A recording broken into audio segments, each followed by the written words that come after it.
My name is Philippe Genissel. I'm a flight test aircraft performance specialist engineer in Airbus. My name is Burak Ata. I'm an aviation expert. I'm in aviation since 2004. I consider myself lucky because I work for both sides of the game. I work for the industry, but also I work for 9 years for the military authority in my country. My name is Cyril Marchand. I'm working for Thales Land and Air Systems. We are working for the ATM systems mainly and producing the air traffic controller systems. So I'm Brian Roberts. I work for the EUROCAE and I'm a principal specialist for continued airworthiness. Hello, my name is Michael Holzbauer and I'm Director of European Affairs and ATM programs at Frequentis.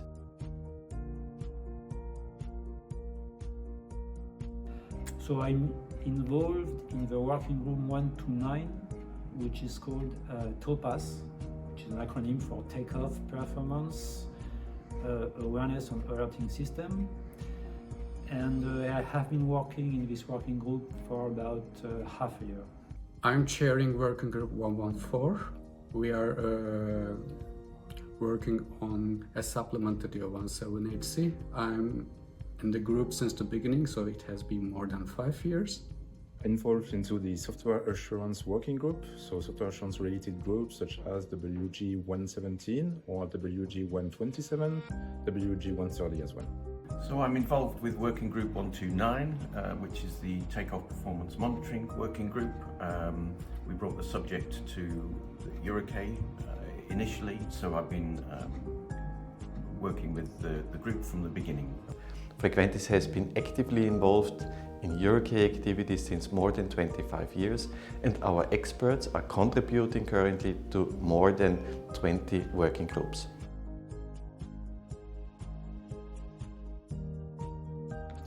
So we are working on a standard which really has an objective of improving the safety of the takeoff. This is defining an additional safety net to what is done today. And this standards should be able to cover the different phases, that is to say what is done at the gate when preparing the takeoff.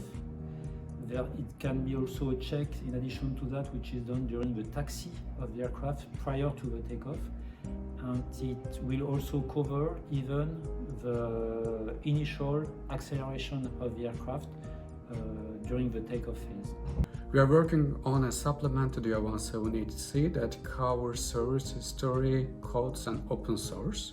This is quite significant because there have been several opportunities that, like open source and code softwares which can be used in aviation, but due to currently lack of guidance, it's quite challenging. You need to do reverse engineering and you need to spend lots of effort.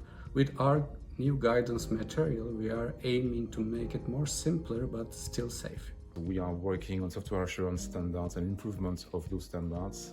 We need to apply software assurance in all project developments, and this is because the European authorities are also requesting a certain level of assurance to prove that we are working correctly against the current regulation. So we need to standardize our way of working in order for the authorities to get a view and evidences of our work. So the standard for takeoff performance monitoring, there's no current rule for that at the moment, so we are developing a standard.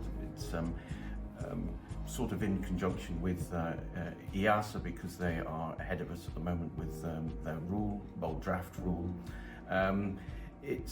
It will be significant in terms of aviation safety because there are quite a lot of instances that we found through reports that we've analysed that pilots can make errors rolling down the runway at a slower acceleration rate than they should be, and therefore they're not reaching their rotational speed at the right point on the runway.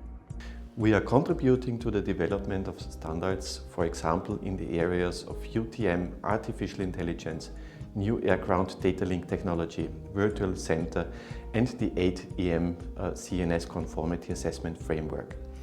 For us, Standardization is essential for safety, efficiency, and global interoperability. I would say that it is a good opportunity really to improve yourself, to share your knowledge. And personally, I have been very impressed when I started the discussions. I have been very impressed by the high technical level of this working group, the high technical level of each individual people. And clearly mixing all of those people, all of those knowledge are beneficial and enable to find and to get a very high level standard. Well, I think EUROCAE provides a very healthy habitat for experts to come together, exchange their experience and knowledge, and then at the end of the day create something new as a guidance.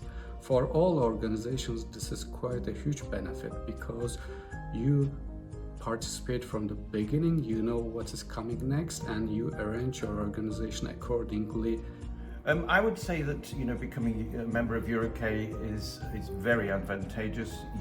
You get to interact with industry specialists and experts, also other regulators, so you can get a wide perspective of what people are doing and how they're thinking. EUROCAE is the perfect organization to group the industry members. Although we may be competitors in everyday life, here we are discussing the same topic that are of interest for the industry. And then by working together, we are grouping our ideas and finding the real consensus of a common level playing field in Europe.